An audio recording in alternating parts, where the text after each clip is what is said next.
दोस्तों, नमस्ते। कैसे हैं आप सब? साथियों, उम्मीद करता हूँ कि बढ़िया होंगे और आपकी स्टडी भी ठीक चल रही होगी। यूजीसी ने फाइनली रिजल्ट जारी कर दिया है साथियों। यूजीसी ने फाइनली एनटीए ने रिजल्ट जारी कर दिया है और आपने मुझे लगता है कि अपना स्कोर कार्ड सबने देख लिया होगा।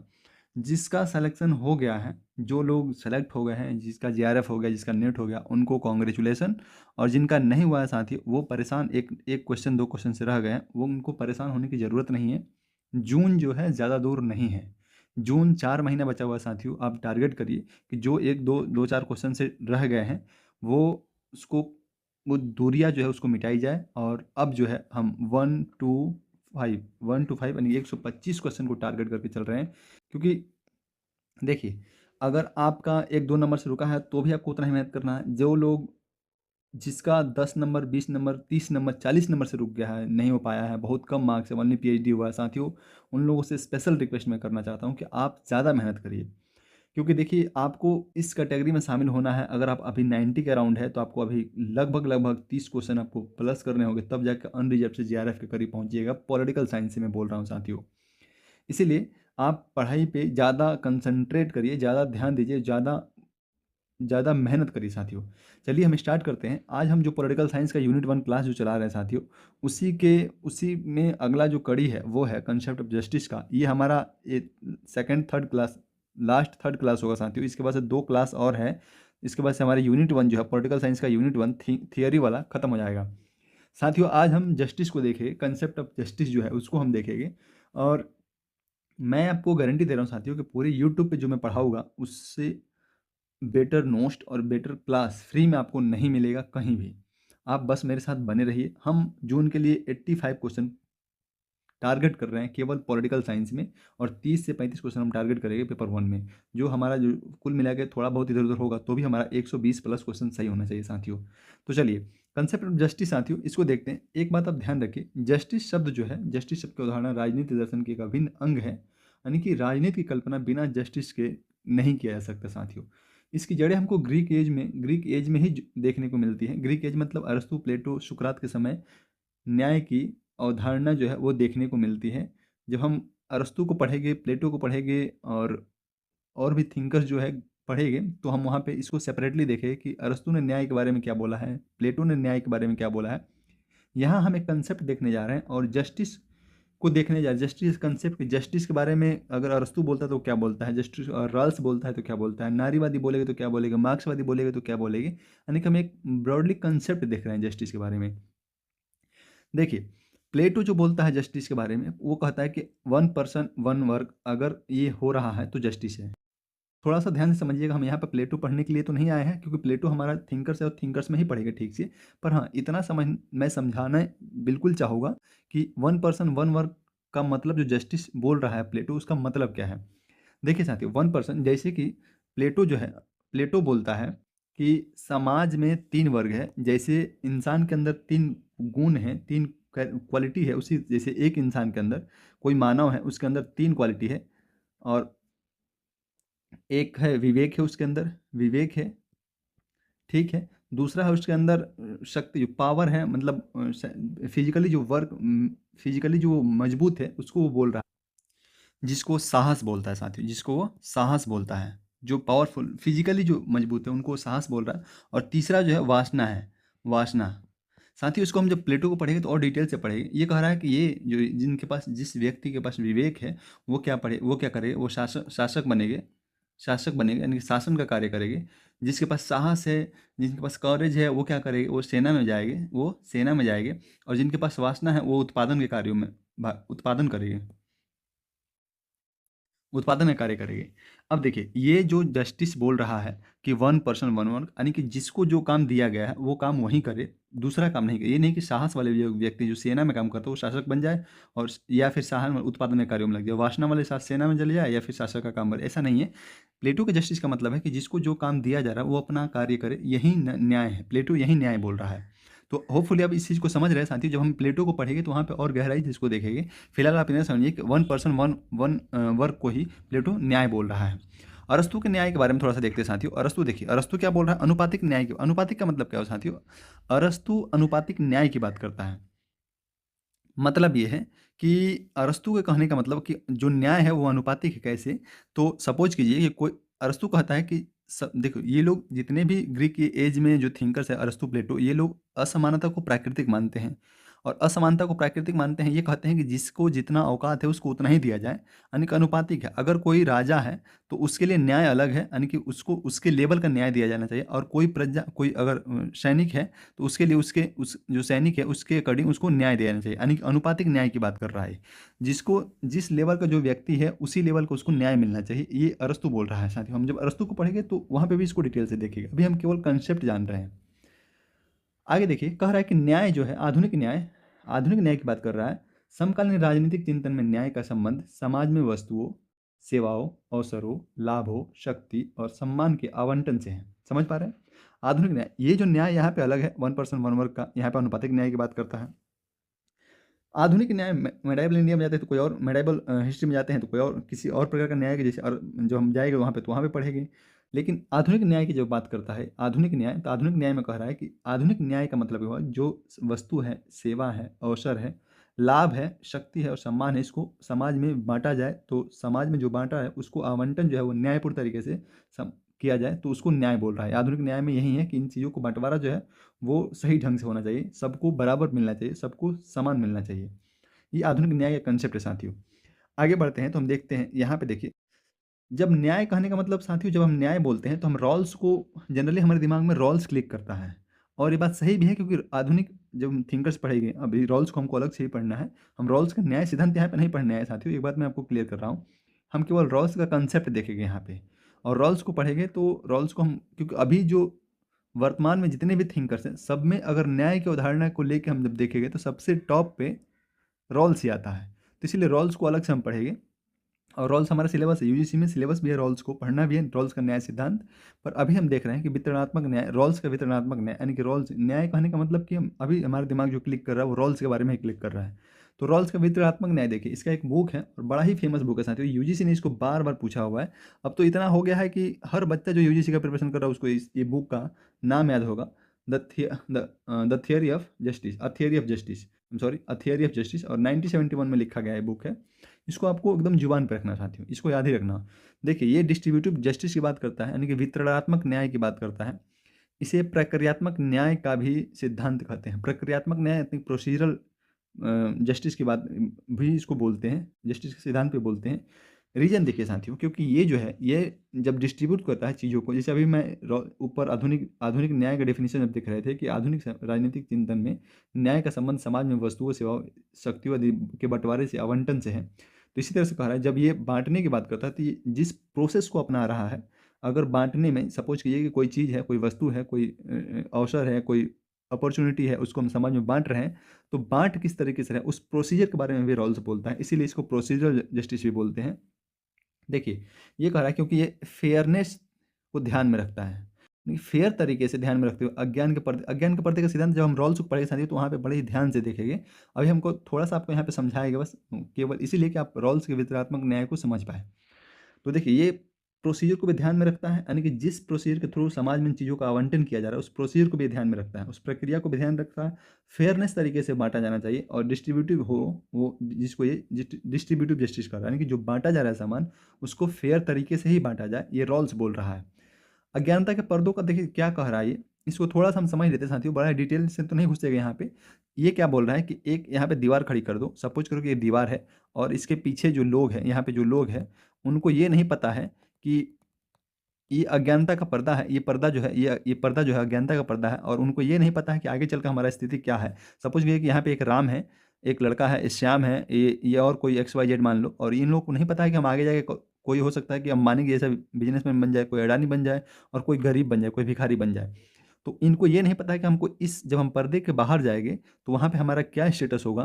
तो इसीलिए अभी जो प्राकृतिक वस्तुएं हैं, यहाँ पे जो वस्तुएं नेचर के द्वारा हमको दी जाए, जो प्राकृतिक वस्तुएं हैं, उसका हम आपस में जब बंटवारा करेंगे, जितने भी ये लोग हैं वो आपस में बंटवारा करेंगे तो सब समान करेंगे। सपोज कीजिए कि यहाँ पे 1,000 रुपया है और 1,000 ही लोग हैं, तो उनको नहीं पता कि हम आगे जाके हो सकता है हमारे पास 1000 एक ही आदमी के पास आ जाए और एक 999 आदमी जो भिखारी हो जाए, तो उनको नहीं पता है। तो इसीलिए इधर जब हम बाँटेंगे तो 1000 लोग जो है वो 1000 रुपया को एक-एक रुपया लेके बाँट लेंगे, भले आगे जाके जो होगा। तो यही बोल रहा है कि हम अज्ञानता के पर्दा के पीछे जो न्याय करेंगे वो इक्वल होना चाहिए, भले आगे जाके वो होगा। तो अज्ञानता का पर्दा का सिद्धांत यही ये देता है। जब हम रॉल्स को पढ़ेंगे तो वहाँ पे बड़ा ही डिटेल से इसको देखेंगे। अभी बस अब होपफुली जो मैं बोल रहा हूँ, अभी आप जितना मैं समझाना चाह रहा हूँ उतना आप समझ रहे होंगे। आगे देखिए, ये कह रहा है कि फेयरनेस को ध्यान में रखते हुए अज्ञानता के पर्दे का सिद्धांत देता है, यानी इसी के द्वारा फेयर होगा। इसी के द्वारा फेयर होगा मतलब आप इधर बाँट दीजिए, सबको इक्वल बाँट दीजिए, आगे जाए उससे कोई दिक्कत नहीं है। आपको इधर बाँटना है तो इक्वल बाँटना है। बाकी जब हम इसको पढ़ेंगे तो वहाँ पे हम इसको पूंजीवादी कंसेप्ट से भी जोड़ेंगे। जब रॉल्स को पढ़ेंगे और उदारवादी कंसेप्ट से, पूंजीवादी कंसेप्ट या उदारवादी कंसेप्ट से भी जोड़ेंगे, तो वहाँ पे अच्छे से देखेंगे साथियों। 2 सिद्धांत इसने दिया था, समानता का सिद्धांत यानी कि जो इधर है वो सभी समान हो गए, ये बोल रहा है। वहीं समानता का सिद्धांत, अंतर का सिद्धांत इधर आएगा तो हो सकता है कि अंतर हो, यानी कि राज्य कल्याणकारी। इधर आएगा तो हो सकता है कि किसी के पास 1000 रुपया हो जाए, किसी के पास 0 रुपया हो जाए, किसी के पास 500 रुपया हो जाए, किसी के पास 400 रुपया हो जाए। तो यहाँ पे कह रहा है, यहाँ पे तो समान होना चाहिए। समानता जब ले आना है, फिर से इधर भी समानता ले आना है, तो रॉल्स बोलता है कि अब राज्य जो है, यहाँ पे राज्य की आवश्यकता होगी। यहाँ पे इधर इधर जब असमानता बढ़ने लगेगी, इधर इधर हो सकता है कोई ऊपर चला जाए, कोई नीचे ही रह जाए।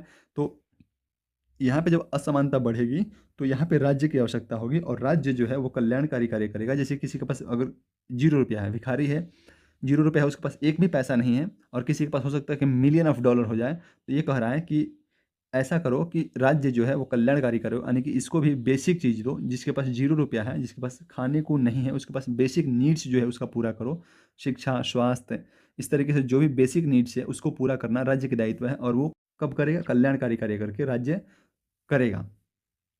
यही कल्याणकारी कार्य करके राज्य क्या करेगा साथियों? समानता ले आएगा। यही रॉल्स बोल रहा है। होपफुली आप समझ गए होंगे। तो कल्याणकारी रूप में कार्य करेगी, यानी कि राज्य जो है यहाँ पे कल्याण, जब डिफरेंस बढ़ने लगेगा तो राज्य जो है कल्याणकारी कार्य करके उसमें समानता बरकरार रखेगी। साथियों देखिए, जस्टिस ऑफ इंटाइटलमेंट, अधिकारिता का सिद्धांत जो है, न्याय की अधिकारिता का सिद्धांत, ये रॉबर्ट नॉजिक है। रॉल्स का ही दोस्त है रॉबर्ट नॉजिक। जब हम पढ़ेंगे रॉल्स को अलग से, तो वहाँ पे रॉबर्ट नॉजिक को वहाँ पे फिर से देखेंगे साथियों। ये नव उदारवादी विचारक है, रॉल्स का ही दोस्त है साथियों, और इन्होंने रॉल्स को ही क्रिटिसाइज किया है। रॉल्स को क्रिटिसाइज कैसे किया है? रॉल्स के सिद्धांत का विरोध किया था, तलाक के संपत्ति के सिद्धांत का समर्थन किया। ये देखिए, नाजिक कहते हैं, यानी कि रॉबर्ट नाजिक जो है वो कहते हैं कि राज्य का कार्य संपत्ति की रक्षा के लिए है, जबकि रॉल्स का सिद्धांत कह रहा है कि संपत्ति सिद्धांत में राज्य जो है संपत्ति ले रहा है। क्या बोल रहा हूँ और ये क्या बोल रहा है? रॉबर्ट नॉजिक क्या बोल रहे हैं, रॉल्स क्या बोल रहा है? देखिए, अभी मैं आपसे बोला कि इधर तो हम कोई दिक्कत नहीं, अज्ञानता के बाहर जब हम आते हैं तो यहाँ पे असमानता असमानता अगर बढ़ रही है तो राज्य जो है वो राज्य जो है वो कल्याणकारी कार्य करके और समानता ले आ रही है, यानी कि सबको समान कर रही है। ठीक है, कल्याणकारी करके सबको समान कर रही है, यानी कि हो सकता है, ये रॉबर्ट नॉजिक ये बोल रहा है कि ऐसा हो सकता है कि राज्य जिसके पास सपोज कीजिए $5 मिलियन हो, जिसके पास $5000 हो, तो 5 मिलियन वाला का पैसा लेके ये $5000 के पास जैसे टैक्सेशन के रूप में ले रही है, इससे ले रही है और इसको फ्री में दे रही है। ये कल्याणकारी कार्य, यानी कि राज्य जो है किसी का प्रॉपर्टी ले रहा है और किसी को दे रहा है। रॉबर्ट नॉजिक कहते हैं कि यही जो है वो गलत है। राज्य जो है संपत्ति को ले रहा है, जो गलत है, टैक्सेशन के रूप में चाहे जैसे भी ले, समानता ले आने के लिए जो टैक्स राज्य संपत्ति किसी का ले रहा है और किसी को दे रहा है, ये गलत है, ये नहीं होना चाहिए। और राल्स के सिद्धांत का क्रिटिसाइज इसी आधार पर ये करते हैं। फिर लाख का समर्थन कैसे करते हैं साथियों? तो लाख देखिए, लाख प्रॉपर्टी को लेकर बड़ा सीरियस है साथियों, और प्रॉपर्टी की रक्षा के लिए है वो जो सिद्धांत देता है। जब हम लाख को पढ़ेंगे तो वहाँ देखेंगे, तो प्रॉपर्टी के सिद्धांत को लेकर ही समझौता का सिद्धांत जो देता है कि स्टेट कैसे निर्मित होता है संपत्ति की रक्षा के लिए। तो वहाँ इसीलिए कह रहा है कि रॉबर्ट नॉजिक बोल रहा है कि लाख का संपत्ति का सिद्धांत जो है वो ठीक था, क्योंकि वहाँ पे देखिए स्टेट जो है वो संपत्ति ले नहीं रहा था, स्टेट को मिनिमम किया जा रहा था। लाख की जब थियरी देखेगा हम, तो वहाँ पे स्टेट को मिनिमम करने की बात करता है। स्टेट ले नहीं रहा है, स्टेट को कल्याणकारी रूप में वो नहीं दिखता है। स्टेट को बोलता है कि तुम केवल शासन करो, केवल नियम बनाओ, केवल दंड दो, हम प्रॉपर्टी तुमको लेने की कोई अधिकार नहीं। जबकि राल्स बोल रहा है कि नहीं, अगर असमानता बढ़ रहा है तो राज्य प्रॉपर्टी ले सकता है, और राज्य जो है जो असमानता जो बढ़ रहा है उसको बरकरार उसको बनाए नहीं रखा जाना चाहिए, उसको मेंटेन कर सकता है, उसको मिटा सकता है। और जो गरीब तबके के जो हाशिए पे लोग हैं उसको उठा सकता है, यानी कि टैक्सेशन के थ्रू लेके पैसा दे, या फिर किसी भी तरीके से जो संपत्तिशाली लोग हैं उनका पैसा ले और गरीबों में बांटे। ये बोल रहा है राल्स, इसीलिए रॉबर्ट नॉजिक उसका क्रिटिसाइज कर रहा है। कहाँ प्रगतिशील कराधान बंधुआ मजदूरी है। प्रगतिशील वही प्रोग्रेसिव टैक्स, जिसके पास अगर जो 5 लाख कमा रहा है उसके पास सपोज कीजिएगा 5,000 का टैक्स है, तो अगर सपोज कीजिए जिसके पास 50 लाख कमा रहा है, जो 50 लाख कमा रहा है उसके पास हो सकता है कि 20 लाख का टैक्स भर रहा हो। जैसे हम अगर 100 करोड़ रुपये कमा रहे हैं तो भारत में 33 करोड़ के आसपास टैक्स भरते हैं, और जो 12 लाख कमा रहा है उसके पास 0 रुपये टैक्स भरना पड़ रहा है। तो इस तरीके से प्रगतिशील जो कराधान है वो भी उसको गलत कह रहा है। रॉबर्ट नॉजिक उसको गलत कह रहा है। देखिए रॉबर्ट नॉजिक की बुक है साथियों, इसको आपको हमेशा याद रखना क्योंकि ये 2-3 बार पूछा हुआ है। और बुक का नाम है anarchy state and utopia. Anarchy state and utopia, anarchy state and utopia, इसको आपको ध्यान रखना हो साथियों। 3 अधिकारिता का न्याय का सिद्धांत दिया, जब हम आप बाद में इसको देखेंगे उसको भी देखेंगे, हर चीज़ को एक एक करके देखेंगे साथियों, क्योंकि हम अभी यहाँ पे केवल कंसेप्ट न्याय देख रहे हैं, न कि हम एक एक थिंकर को पढ़ रहे हैं, इसीलिए हम केवल आपको कंसेप्ट ही बता रहे हैं। देखिए 3 जो अधिकार है साथियों, 3 अधिकारिता की जो बात कर रहा है, 3 जो अधिकारिता की बात कर रहा है रॉबर्ट नॉजिक, उसमें पहला क्या है, न्याय का अधिग्रहण का सिद्धांत है। अब देखिए जैसे रॉल्स का तो क्रिटिसाइज ना रॉबर्ट नॉजिक बोल दिया कि हाँ रॉल्स गलत है, रॉल्स का जो थियरी है वो गलत है, पर अपना भी तो कुछ देना चाहिए ना कि हाँ अगर ये गलत है तो ये सही हो सकता है। तो रॉबर्ट नॉजिक क्या बोल रहा है कि स्वयं के प्रयास से प्राप्त वस्तु केवल उसी का अधिकार है। जैसे अगर कोई वस्तु मैं स्वयं के प्रयास से मैं सेल्फ एफर्ट मार के सेल्फ तरीके से मेहनत करके अगर मैं कोई वस्तु कमा रहा हूँ, कोई प्रॉपर्टी बना रहा हूँ, तो उस पर केवल मेरा अधिकार होना चाहिए, न कि किसी और का। यही बात ये कह रहा है कि न्याय का अधिग्रहण का सिद्धांत क्या है, तो जो स्वयं के प्रयास से हम वस्तु बना रहे हैं उस पर केवल मेरा अधिकार है, न कि किसी और का अधिकार है। न्याय के स्थानांतरण का सिद्धांत, ये देखिए स्थानांतरण का सिद्धांत क्या कह रहा है, अपने मन से हम ट्रांसफर कर सकते हैं। सपोज कीजिए कि भारत में ऐसा होता है कि किसी के पास अगर मिलियंस ऑफ डॉलर है, जैसे सपोज कीजिए 500 मिलियन डॉलर है, तो क्या करेगा, बहुत ज़्यादा ट्रस्ट लोग चलाने लगते हैं। तो अब देखिए कोई कोई क्या बोलते हैं, कोई कोई संस्था खोल देंगे, कहीं बुजुर्ग को रहने के लिए आश्रम खोल देगा, कहीं बच्चों के लिए शेल्टर होम खोल देगा, और क्या करेगा वहाँ पे उसमें कुछ खर्चा करे, कुछ देगे। तो ये हो सकता है कि कोई ऐसा हो कि किसी को दान दे दे। तो ऐसा कर रहा है कि न्याय का स्थानांतरण सिद्धांत अपने मन से हम ट्रांसफर कर रहे हैं, ना कि स्टेट लेके छीन के दे रहे हैं। हमारे पास अगर मिलियंस ऑफ डॉलर तो हम अपने मन से ट्रांसफर करेंगे, कोई दिक्कत नहीं है, हम अपने मन से गरीबों को दे देंगे, हम अपने मन से जरूरतमंदों को दे देंगे। पर स्टेट हमको बाध्य करके कि नहीं तुमको देना ही है, ये नहीं करेगी। और राल्स यही करवा रहा है, और रॉबर्ट नॉजिक इसका क्रिटिसाइज इसी आधार पर कर रहा है। तो ये कह रहा है कि अपने मन से हम ट्रांसफ़र कर सकते हैं, अपने मन से दे सकते हैं, हम ऐसे स्टेट हमको ज़बरदस्ती नहीं कर सकती है देने के लिए। परिशोधन, रेक्टिफिकेशन का सिद्धांत क्या है साथियों, ये कह रहा है कि देखिए 1 और 2 को बार-बार करिए, यानी कि हम वस्तु जो कमा रहे हैं उसमें हमारा अधिकार है, जो ट्रांसफ़र कर रहे हैं हम अपने मन से ट्रांसफ़र कर रहे हैं। इसको हम जब बार-बार करेंगे तो समाज में जो है समानता आ जाएगी। ये भी यूटोपिया में ही जी रहा है। जो रॉबर्ट नॉजिक है वो भी यूटोपिया में ही जी रहा है, क्योंकि सपोज़ कि कोई इंसान अगर 500 मिलियन डॉलर है, तो वो काहे लिए समाज में सारा 490 495 मिलियन डॉलर दान कर देगा इक्वलिटी लाने के लिए, कोई नहीं करेगा। और यहीं अब पूंजीवाद जमाना है साथियों, जिसके पास 500 मिलियन डॉलर है वो 1000 मिलियन डॉलर चाहता है, जिसके पास 1000 है वो 2000 मिलियन डॉलर चाहता है। तो ऐसा बिल्कुल नहीं हो सकता। पर हाँ एक थियरी है, कह रहा है कि इसको और इसको बार बार आप करोगे, इसको और इसको जब बार बार करोगे, यानी कि 1 और 2 को बार बार करते रहो, तो समाज में असली हकदार का पता चल जाएगा, और जिसके पास प्रॉपर्टी जाना चाहिए उसके पास चला जाएगा। ये बात ये रॉबर्ट नॉजिक बोल रहा है। तीनों नियमों को अगर इन तीनों नियमों में अगर अन्याय होगा, ये जो तीनों नियम है अगर इसमें अन्याय हो रहा है, कोई किसी का ज़मीन हड़प ले रहा है, कोई किसी का पैसा छीन ले रहा है, कोई किसी को मार दे रहा है, कोई पैसे के लिए चाहे जिसके लिए, तो वो कह रहा है कि अगर इन तीनों नियमों को करने में कोई अन्याय हो रहा है, तो वहाँ पे राज्य हस्तक्षेप कर सकता है और पुनः वितरण कर सकता है। ये तीनों नियमों अपने आप चलना चाहिए, अपने आप से ही ये तीनों नियमें अपने आप चलते हुए समानता ले आएगी, जो समाज में असली हकदार होगा उसका पता चल जाएगा। पर अगर इस नियमों में कोई खिलवाड़ कर रहा है तो राज्य हस्तक्षेप करे, नहीं तो नहीं करे। ये रॉबर्ट नॉजिक बोल रहा है। अब होपफुली आप समझ रहे हो कि राल्स क्या बोल रहा था, रॉबर्ट नॉजिक क्या बोल रहा था, इतना आप समझ में आए। ये नोट्स जो है साथियों ये आपको टेलीग्राम चैनल पर मिल जाएगी, आप उसको जोड़ लीजिएगा। न्याय का समुदायवादी परिप्रेक्ष्य, देखिए देखिए अब हम जो देखने जा रहे हैं वो है न्याय का समुदायवादी परिप्रेक्ष्य। देखिए वाल्जार जो है थिंकर्स है, सैंडल भी थिंकर है। ये न्याय के ये जो इन दोनों का बुक है साथियों, इसको आपको याद रखना हो क्योंकि ये पूछते रहता है। जो भी यहाँ पे लिखा गया है केवल इंपॉर्टेंट जिसका है वहीं लिखा गया है साथियों, इसको आप इग्नोर नहीं कर सकते हैं। स्फेयर ऑफ जस्टिस ये इसकी बुक है वाल्जार की। Liberalism and limits of justice, liberalism and limits of justice ये किसकी बुक है, सैंडल की बुक है। आपको इन दोनों समुदायवादियों की बुक का नाम याद रखना होगा। अब देखिए समुदायवादी न्याय के बारे में क्या बोलते हैं, तो कह रहे हैं कि समाज में विभिन्न समुदाय अलग अलग रिक्वायरमेंट है। ये देखिए ये बहुत ही संक्षेप में लिखा हुआ है, हम आपको इसको समझा रहे हैं, आप इसको समझिएगा और जब अपना नोट्स बनाइएगा साथियों तो उसमें आप इसको मेंशन करिएगा। कह रहा है कि समाज में जो है वो अलग अलग समुदाय है, सबकी अलग अलग नीड्स है, अगर अलग-अलग समुदाय है, किसी का हो सकता है स्टेटस ऊँचा हो, किसी का स्टेटस नीचा हो, कोई इक्वल हो, कोई कुछ भी हो, किसी का कल्चर अलग हो। इसलिए जब समाज में अलग-अलग समुदाय हैं, तो सबका अलग-अलग रिक्वायरमेंट भी होगा। सबका अलग-अलग रिक्वायरमेंट है, तो इसे जस्टिस जो है एक समान नहीं होना चाहिए।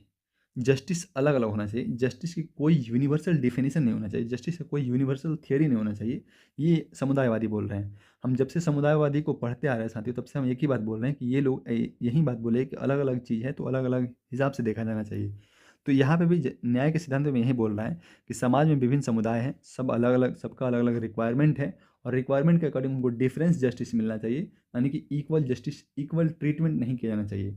और हम अलग-अलग समुदाय के साथ अलग-अलग न्याय करने के लिए अलग-अलग ट्रीटमेंट करें। यानी कि न्याय का कोई सार्वभौमिक सिद्धांत नहीं हो सकता साथियों। ये कौन बोल रहा है? समुदायवादी बोल रहे हैं। न्याय का कोई सार्वभौमिक सिद्धांत नहीं हो सकता है। न्याय के बारे में नारीवादी क्या बोलेंगे साथियों? अब नारीवादी सोचिए आप क्या बोलेंगे, मार्क्सवादी क्या बोलेंगे? मार्क्सवादी क्या बोलेंगे? उदारवादी क्या बोलेंगे? ये आप एक-एक बार सोचिए, यही कंसेप्ट है साथियों। देखिए बात इतनी सी है कि कोई भी कंसेप्ट है राइट्स के बारे में, जो justice of right, concept of rights हम जब पढ़ रहे थे, तो अधिकार के बारे में मार्क्सवादी क्या बोलेगी, उदारवादी क्या बोलेगी, नारीवादी क्या बोलेगी, समुदायवादी क्या बोलेगी, यही है। और इसी को हम हर कंसेप्ट में अप्लाई करेंगे। इक्वलिटी के बारे में ये सब क्या बोलेंगे, न्याय के बारे में क्या बोलेंगे। देखिए, ये आप रिकॉल करते रहिएगा साथियों, क्योंकि जो हम पढ़ लिए उसको रिकॉल करना भी ज़रूरी है। देखिए, न्याय का नारीवादी सिद्धांत, इसमें कुछ थिंकर साथियों नाम याद रखना होगा। सुसान मोलर है, ऑकिन है, कैरोल पेटमैन है, और कैरोल गिलिगन है। ये नाम जो है आपको याद रखना होगा, क्योंकि नाम बहुत बार पूछा हुआ है। न्याय को इन्होंने लिंग से जेंडर से जोड़ दिया साथियों। न्याय को इन्होंने जेंडर से जोड़ दिया। जेंडर से कैसे जोड़ दिया? कि न्याय जो है, ये कह रहे हैं कि न्याय के मूल इकाई जो है परिवार होनी चाहिए। जब हम नारीवादियों को देखेंगे, जैसे हमको कैरोल पेटमैन, वालरस्टीन को पढ़ना है। वालरस्टीन को तो हमारे सिलेबस में है। वालरस्टीन के साथ साथ हम कई नारीवादी थिंकर्स को देखेंगे, तो वहाँ पे भी हम देखोगे बढ़िया से। पर अभी यहाँ पे आप सिंपल बात समझिए कि न्याय को इन्होंने जस्टिस से जोड़ दिया।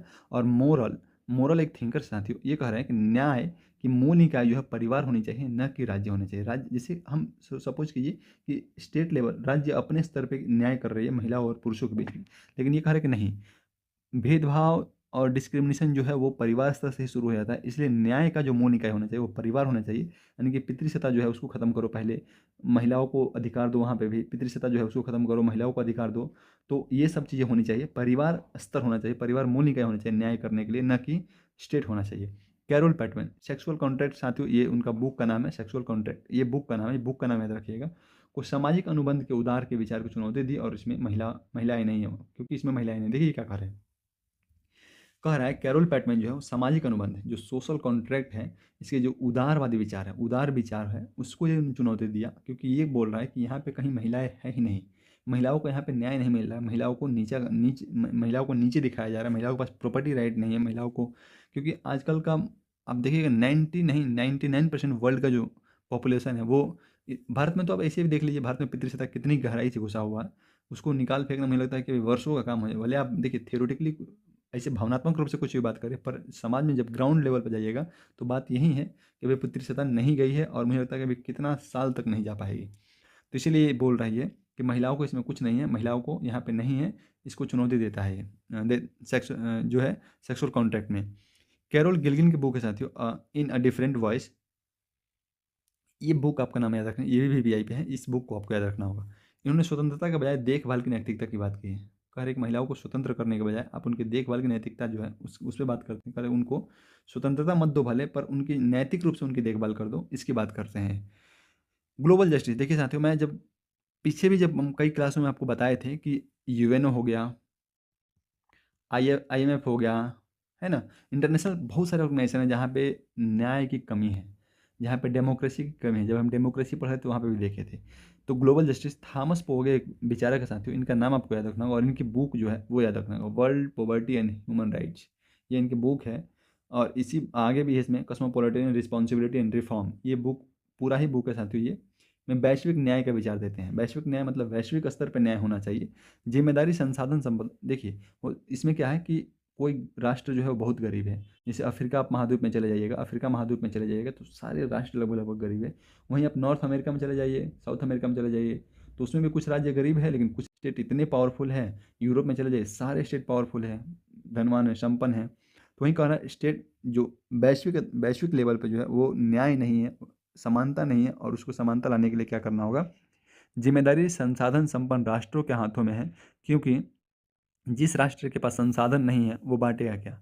यानी कि ये कह रहे हैं कि जिसके पास संसाधन है, ग्लोबल जस्टिस की किस तरह से बातें कर रहा है कि जिसके पास, जैसे अमेरिका के पास बहुत ज़्यादा संसाधन है, तो उसको क्या करना चाहिए कि जो गरीब राष्ट्र है वहाँ पे कुछ ऐसा कार्यक्रम करना चाहिए। हालांकि आजकल बहुत सारे कार्यक्रम वो लोग कर भी रहा है और करना चाहिए, जिससे क्या है कि समानता लेके आया जा सके और इन ग्लोबल स्तर पर जो है वो न्याय लाया जा सके। ये बात थॉमस पोगे बोल रहा है साथियों। अमर्त्य सेन देखिए इंडियन थिंकर साथियों, इनको नोबेल प्राइज़ मिला है। आप कमेंट बॉक्स में यहाँ तक वीडियो देखते आए हैं तो आप कमेंट बॉक्स में जाके बताइए कि अमर्त्य सेन को किस लिए और कब नोबेल प्राइज़ मिला है। इनसे रिलेटेड एक दो बार यूजीसी ने क्वेश्चन भी पूछा हुआ है साथियों। आइडिया ऑफ जस्टिस इनकी बुक है, और रॉल्स के न्याय को, जो सार्वभौमिक न्याय बोल करता है, उसकी आलोचना करते हैं। हम जब अमर्त्य सेन को अलग से देखेंगे, आगे जब हम थिंकर्स पढ़ेंगे तो उसमें अमर्त्य सेन को स्पेशल, अमर्त्य सेन हमारे सिलेबस में तो नहीं है, पर हम जब जब भी रॉल्स को देखेंगे तो अमर्त्य सेन के पास आएंगे। तो जब हम रॉल्स को देखेंगे तो वहाँ पे इनको और थोड़ा सा डिटेल से समझिएगा। सिंपल सी आप बात समझिए कि जो यूनिवर्सल नियम दे देता है, कौन, रॉल्स, जस्टिस का यूनिवर्सल नियम देता है, उसका ये उसके अगेंस्ट जा रहे हैं, ये बोल रहे हैं कि नहीं, यूनिवर्सल नियम नहीं हो सकता है, रॉल्स का जो दे रहा है वो गलत है। ये आज का हमारा क्लास है साथियों, और ये क्लास यहाँ एंड होता है। होपफुली आपको कंसेप्ट ऑफ जस्टिस समझ में आया होगा साथियों। अगर आपको वीडियो मेरा मेहनत अच्छा लग रहा है साथियों, तो आप मेरे से जुड़े रहिए। अब हमारा यूनिट 1 कंप्लीट होने वाला है, और यूनिट 1 जैसे ही कंप्लीट हो जाएगा साथियों, हम स्टार्ट करेंगे यूनिट 2, थिंकर्स, वेस्टर्न थिंकर्स या इंडियन थिंकर्स, कोई भी स्टार्ट करेंगे। जहाँ तक मुझे मैं समझता हूँ कि इंडियन थिंकर को हम लास्ट में पढ़ेंगे, वेस्टर्न थिंकर्स को पहले पढ़ेंगे थोड़ा सा, और क्योंकि और हम इस जो कंसेप्ट पढ़ रहे थे इसको और हम इन वेस्टर्न थिंकर्स में जाके और गहराई से समझेंगे। फिर हम इसी तरह से करते-करते साथियों हम मई तक टारगेट कर रहे हैं। अब हो सकता है कि अगले महीने से हम, जो होली के बाद से दिन में 2-2 क्लास आने लगे। एक पेपर 1 का, एक पेपर 2 का, और लास्ट में जाते-जाते हम 3 या 4 क्लास भी कर सकते हैं, क्योंकि आपको देखिए फाइनल हमारा टारगेट जो है वो हम 85 जो क्वेश्चन कर रहे हैं उसके लिए हमको मेहनत भी करना होगा उसी के अकॉर्डिंग, और मेहनत करना होगा तो हमको पढ़ना भी होगा साथियों। तो इसीलिए आप बने रहिए, पढ़ते रहिए साथियों। अपने टारगेट को अचीव करना है तो आपको पढ़ना ही पड़ेगा। चलिए मिलते हैं हम नेक्स्ट क्लास में, तब तक के लिए आप पढ़िए, अपना ध्यान रखिए। Thank you so much.